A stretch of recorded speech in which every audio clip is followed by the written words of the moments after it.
10 नवंबर शाम के तकरीबन 6:52 का समय था और जगह थी दिल्ली का लाल किला। और लाल किले के पास में एक गेट है, गेट नंबर 1। और इसी गेट नंबर 1 पर जो ट्रैफिक सिग्नल है, यहाँ पर शाम के 6:52 का समय हुआ था। ऑलमोस्ट सारे ही ऑफिसेस की छुट्टी हो चुकी थी, लोग अपने अपने कामों से घर पे जाने के लिए निकल चुके थे। अब चूंकि ये जो इलाका है काफ़ी भीड़ भाड़ वाला इलाका है, तो यहाँ पर जो ट्रैफिक की रफ्तार होती है ये उतनी ज़्यादा तेज़ नहीं होती है। ट्रैफिक की रफ्तार बहुत बहुत धीरे होती है। यूँ कहें कि जैसे बहुत स्लोली भीड़ में हॉर्न बजाते हुए ट्रैफिक वहाँ से निकलता है। इसी बीच में एक कार के अंदर बहुत ज़ोरदार ब्लास्ट होता है। ये ब्लास्ट इतना ज़्यादा विध्वंसक था कि इसकी क्लिप्स सोशल मीडिया के ऊपर जब वायरल हो रही हैं तो आप लोग खौफ लोगों के चेहरों पर साफ देख सकते हैं। धमाका इतना ज़्यादा ज़ोरदार, इतना ज़्यादा ख़तरनाक था कि जिसकी वजह से अभी तक जो अपडेट आ रही है उसमें 12 से 14 लोगों की मारे जाने की खबर बताई जा रही है। 20 से 30 लोग बुरी तरीके से ज़ख्मी बताए जा रहे हैं। दरअसल ये धमाका तो 10 नवंबर साल 2025 को 6:52 पर हुआ था, लेकिन असल में इस पूरी कहानी की शुरुआत इस घटना वाले समय से 9 दिन पहले से हो जाती है, यानी कि 1 नवंबर साल 2025 से। दरअसल 1 नवंबर साल 2025 को कश्मीर की घाटी में कुछ पोस्टर जो होते हैं वो जगह जगह चिपकाए जाते हैं। जो पोस्टर थे वो जैश ए मोहम्मद के थे। अब जब पुलिस को इस तरीके का इनपुट मिलता है, पुलिस पहुंचती है, छानबीन करती है कि भाई ये पोस्टर किसने चिपकाए हैं। अच्छा, जैश ए मोहम्मद का जो सरगना है ये मौलाना मसूद अजहर है, जो पार्लियामेंट अटैक्स लेकर कश्मीर विधानसभा, कांधार हाईजैक, इन सब में इन्वॉल्व रहा था। लिहाजा पुलिस अब छानबीन ये करती है कि इसमें कौन इन्वॉल्व है और कौन कश्मीर के अंदर मौलाना मसूद अजहर के जो जैश ए मोहम्मद है उसको एक तरीके से प्रचार प्रसार कर रहा है। अब दोस्तों, कश्मीर घाटी के अंदर एक आतंकवादी संगठन के पोस्टर चिपकाना मामला सेंसिटिव था। पुलिस मामले को गंभीरता से लेती है, छानबीन करती है। तो जो नाम पुलिस के सामने आता है ये नाम होता है डॉक्टर मुजम्मिल का। लिहाजा पुलिस डॉक्टर मुजम्मिल से पूछताछ करती है कि भाई तुम इस तरीके से एक आतंकवादी संगठन का प्रचार प्रसार क्यों कर रहे हो। अब पुलिस इस पूरे मामले को बहुत ही सेंसिटिव तरीके से छानबीन कर ही रही थी कि इसी बीच में कश्मीर पुलिस की जो एक टीम होती है ये उत्तर प्रदेश के सहारनपुर पहुंचती है और उत्तर प्रदेश के सहारनपुर से एक व्यक्ति को गिरफ्तार किया जाता है। इसका नाम होता है डॉक्टर आदिल अहमद। अब कश्मीर पुलिस डॉक्टर आदिल अहमद को लेकर कश्मीर पहुंच जाती है और यहाँ पर जाने के बाद में पुलिस को ये पता चलता है कि जो डॉक्टर मुजम्मिल था, जो पोस्टर छपवाने वाला और पोस्टर चिपकाने वाला था, और दूसरी तरफ जो मोहम्मद आदिल है, ये दोनों एक दूसरे को बहुत अच्छी तरीके से जानते हैं। अब पुलिस को जब ये पता चला कि डॉक्टर मुजम्मिल और डॉक्टर आदिल दोनों एक दूसरे को बहुत अच्छे तरीके से जान रहे हैं और दोनों की जो गतिविधियां हैं ये संदिग्ध हैं, लिहाजा पुलिस की जो टीमें होती हैं डॉक्टर मुजम्मिल और डॉक्टर आदिल से अब थोड़ा सही तरीके से पूछताछ करती हैं। उसके बाद में जो पुलिस की एक टीम होती है ये 9 तारीख को गाज़ियाबाद पहुंचती है। गाज़ियाबाद पुलिस भी साथ थी। अब गाज़ियाबाद पहुंचने के बाद में जो डॉक्टर मुजम्मिल ने, क्योंकि पता चला था कि डॉक्टर मुजम्मिल जो है वो अल फलाह यूनिवर्सिटी में पढ़ाता है, लिहाजा जब गाज़ियाबाद पहुंचा जाता है और जहां पर डॉक्टर मुजम्मिल ने किराए का घर ले रखा था उस घर के अंदर छापा मारा जाता है तो वहाँ से 350 kg अमीनियम नाइट्रेट मिलता है जो कि विस्फोटक था, और कुछ तार मिलते हैं, कुछ बैटरी, कुछ डिवाइस, इस तरीके की चीज़ें मिलती हैं। उसके बाद पुलिस जब वहाँ से बाहर निकल रही होती है तो एक कार खड़ी होती है। अब पुलिस जब कार की छानबीन करती है तो उसमें एक असल्ट राइफल मिलती है। कार के बारे में पता किया जाता है तो पता चलता है कि ये कार डॉक्टर शाहीन की कार है और डॉक्टर शाहीन और जो डॉक्टर मुजम्मिल है ये दोनों एक दूसरे के बहुत अच्छे दोस्त हैं। अब ये पुलिस यहाँ पर पूरा सर्च अभियान चला ही रही थी कि इसी बीच में पुलिस को यहाँ से थोड़ी और जानकारी मिलती है। अब इसी जगह से 4 किलोमीटर तक दूरी पर एक गांव पड़ता है जिस गांव का नाम टगा बताया जाता है। वहाँ पर पुलिस पहुँचती है तो इस गांव के अंदर एक मौलाना रहता है। अब मौलाना के घर में जब छापा मारा जाता है तो दोस्तों डॉक्टर मुजम्मिल के यहाँ से तो सिर्फ और सिर्फ 350 अमीनियम नाइट्रेट जो विस्फोटक था और बैटरीज, तार वगैरह मिले थे, लेकिन इस मौलाना के घर से 2500 किलोमीटर अमोनियम नाइट्रेट मिलता है। लिहाजा उसके बाद में पुलिस वाले अब वहाँ पर मौलाना और इन सारे लोगों से पूछताछ करती है। अब इन तीनों लोगों से पूछताछ की जा रही है तो यहाँ पर एक और नाम निकल के आता है और ये नाम होता है डॉक्टर उमर नबी का।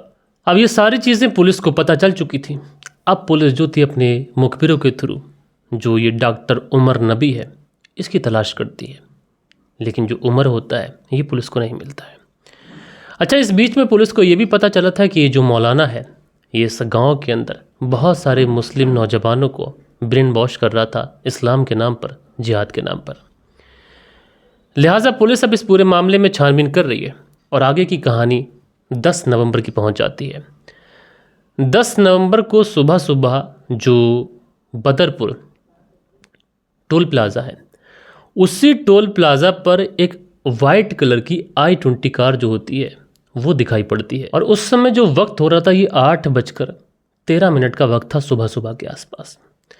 इस वाइट कलर की i20 कार में एक शख्स ड्राइविंग सीट पर बैठा हुआ दिखाई पड़ता है, लेकिन जो फुटेज थी उस फुटेज से जब देखा जाता है तो उस शख्स ने काले रंग का मास्क पहन रखा था। उसके बाद वो गाड़ी वहाँ से निकलती है और 7 घंटे के बाद ये जो गाड़ी थी ये लाल किला पहुँचती है। यानी समय होता है 3:19, यानी 7 घंटे टोटल 6 मिनट के बाद में लाल किले के अहाते के अंदर एक पार्किंग लगती है, सुनहरी मस्जिद पार्किंग। और उसी सुनहरी मस्जिद पार्किंग के अंदर इस गाड़ी को शाम के 3:19 पर देखा जाता है। अब 3:19 पर यह व्यक्ति लाल किले के अंदर जो जगह पड़ती है सुनहरी मस्जिद पार्किंग, उस पार्किंग में कार लगाता है। आम तौर पे अगर कोई नॉर्मल ड्राइवर वगैरह होता है तो वो कार को पार्क करता है, पार्क करने के बाद में 2-4 मिनट कार के अंदर बैठा रहता है, उसके बाद में बाहर निकल के देखता है कि क्या कुछ हो रहा है, कुछ देखता है, नज़ारे दिखता है। लेकिन ये जो व्यक्ति था उस कार के अंदर 3 घंटे 4 मिनट तक ऐसे ही बैठा रहता है, जैसे इसको कहीं जाना ही नहीं है। और जब 3 घंटे 4 मिनट का लंबा समय गुजर जाता है तो उसके बाद में ये अपनी कार को स्टार्ट करता है और वहाँ से निकलता है। 6:25 पर ये अपनी कार को वहाँ से निकालता है और उसके बाद में 6:38 पर ये उसी जगह पर पहुँच जाता है जिस जगह पर ठीक धमाका हुआ था। अब ये व्यक्ति अपनी कार को लेकर 6:23 पर निकला था। उसके बाद में एक यूटर्न लिया होगा इसने, क्योंकि जिस जगह पर इसे पहुंचना था वहां तक जाने के लिए यूटर्न लेना भी ज़रूरी होगा। अब उसके बाद में 6:38 पर ये वहाँ पर पहुंचता है। अब जाहिर सी बात है शाम का वक्त है, बहुत सारे लोगों की छुट्टी हुई है, ऑफिस की छुट्टी हुई है, रेहड़ी वाले वहाँ पर मौजूद हैं, कुछ लोग वैसे भी वहाँ पर कुछ अपना सामान वगैरह लेने के लिए जाते हैं, कुछ लोग ऐसे भी होते हैं शॉपिंग करने के लिए जाते हैं, कुछ लोग शाम को सब्जियां खरीदने के लिए निकलते हैं। तो उसी समय भीड़ भाड़ वाले इलाके में ये जो i20 कार थी ये उस समय बहुत ही स्लोली चल रही थी और इसके नज़दीक चाहे आगे हो या पीछे हो गाड़ियाँ थीं, कुछ टेम्पो थे, कुछ ई-रिक्शा थे। और 6:38 पर एक विध्वंसक धमाका होता है जिसकी वजह से जो आसपास की गाड़ियां थीं उनके भी परखच्चे उड़ जाते हैं। धमाका इतना ज़्यादा भयानक था कि ये जो i20 कार थी इसके जो पीछे वाला हिस्सा होता है वो एकदम से उड़ जाता है। इसी बात से ये अंदाज़ा लग जाता है कि जो विस्फोटक था वो इस i20 कार की पीछे वाली डिग्गी में रखा गया था। और जो इस कार के नज़दीक में जितने भी लोग थे बेगुनाह बेचारे सारे के सारे मारे जाते हैं, बहुत सारे ज़ख्मी हो जाते हैं। जो घटना स्थल पर जो कुछ वीडियोज़ आए थे वो इतने ज़्यादा विध्वंसक और डराने वाले थे कि देखकर ही इंसान का कलेजा कांप जाए। हालांकि मरने वालों की लिस्ट भी आ गई है, जो ज़ख्मी हैं उनकी भी लिस्ट आ गई है। मैं आप लोगों को एक बार पढ़ के भी बता देता हूँ कि इसमें कौन कौन है जिनकी जान गई है, जिनकी शनाख्त अभी हो चुकी है, और कुछ डेड बॉडीज़ ऐसी भी हैं जिनकी शनाख्त नहीं की जा सकी है। लेकिन दोस्तों उसके बाद में दिल्ली पुलिस से लेकर ये जो केस होता है अभी NIA को सौंप दिया गया है और अभी इस पूरे केस के अंदर जो NIA की टीम है वो जांच पड़ताल कर रही है। और दोस्तों जो लोग इसमें 8 लोग अभी तक मरने वालों की शनाख्त हो चुकी है और 20 से ज़्यादा लोग घायल इसमें हो चुके हैं। तो इसमें जो लिस्ट आई है उस लिस्ट में जो नाम है मैं आपको बताता हूँ।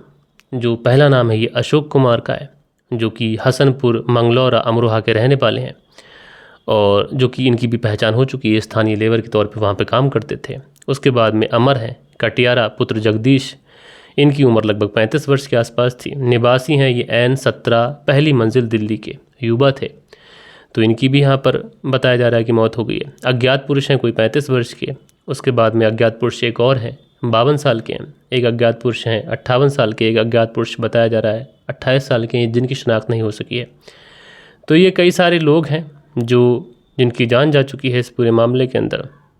और जो घायल हैं इसमें शाहीना परवीन है, हर्षल हैं, शिबा जायसवाल हैं, समीर हैं, जोगेंद्र हैं, भवानी शंकर हैं, गीता पुत्री शिव प्रसाद हैं, विनय पाठक हैं, पप्पू पुत्र दुदबी हैं, विनोद हैं, शिवम हैं, एक अमन है, एक मोहम्मद शाहनवाज हैं, एक अंकुश शर्मा है, एक मोहम्मद फ़ारूक हैं, एक तिलक राज हैं, एक मोहम्मद सफ़बान हैं और एक मोहम्मद दाऊद हैं, किशोर लाल हैं, उसके बाद में आज़ाद हैं, रसूद्दीन इनके पिता का नाम है।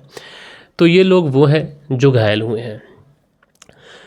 तो दोस्तों इस पूरी कहानी को मैंने आप लोगों को सुनाया, हर पहलू को मैंने आप लोगों को सुनाने की कोशिश की है, लेकिन यहाँ पर बहुत सारे लोग आकर वीडियोस बनाकर ये बोलते हैं कि इसमें सरासर फेलियर है, ये है वो है। लेकिन यहाँ पर आप लोग देखेंगे 1 नवंबर से ही जो पुलिस थी इनको पकड़ने की लगातार कोशिश कर रही थी और जो संदिग्ध थे वो पकड़े जा चुके थे। और अभी कुछ अंदेशा ये भी लगाया जा रहा है कि जो उमर है पकड़े जाने की डर से शायद ये कार लेके भागा होगा और जल्दबाजी में इसने विस्फोट किया होगा।